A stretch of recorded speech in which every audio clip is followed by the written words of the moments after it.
ഇപ്പൊ എങ്ങനെയുണ്ട്? കുഴപ്പമൊന്നുമില്ലല്ലോ. ഒന്നാലെ നീ എന്റെ തല അടിച്ചു പൊട്ടിച്ചു, ഇപ്പൊ ഷോക്കും അടിച്ചു, തലയൊക്കെ എങ്കിൽ പൊട്ടി പൊളിയുക. ഒന്നായോ ആ വയറിൽ എങ്ങനെ ഷോക്ക് അടിക്കുന്നേ? ഞാൻ ആ വയർ കണക്ഷൻ കൊടുത്തിട്ടില്ലല്ലോ. അയ്യോ ഭാഗ്യം, ഞാൻ കാരണം എർത്തടിച്ചെന്ന് പറഞ്ഞാൽ എന്നെ വെച്ചേക്കത്തില്ല. എടാ ഇപ്പൊ ബസ് വരുവോ? ഇപ്പൊ ബസ് വരും, നമുക്ക് പോണ്ടേ?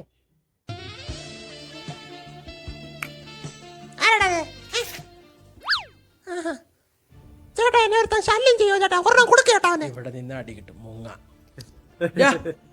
നീ ആരടാ എന്നെ ഡാന്ന് വിളിക്കാൻ? നീ ആരടാ? ഞാൻ മൂക്കിലോടെ പഞ്ഞു വെച്ചാ. അയ്യോ ചേട്ടാ, ആള് മാറിപ്പോയി. ഇങ്ങനല്ല, ഇങ്ങനെ കൂടെ നിന്നൊരുത്തനാ അവനാ. ചേട്ടാ സോറി കേട്ടോ. എന്റെ കണ്ണിന്റെ മുമ്പിൽ നിന്ന് പോടാ എണ്ണിച്ച്. ശരി.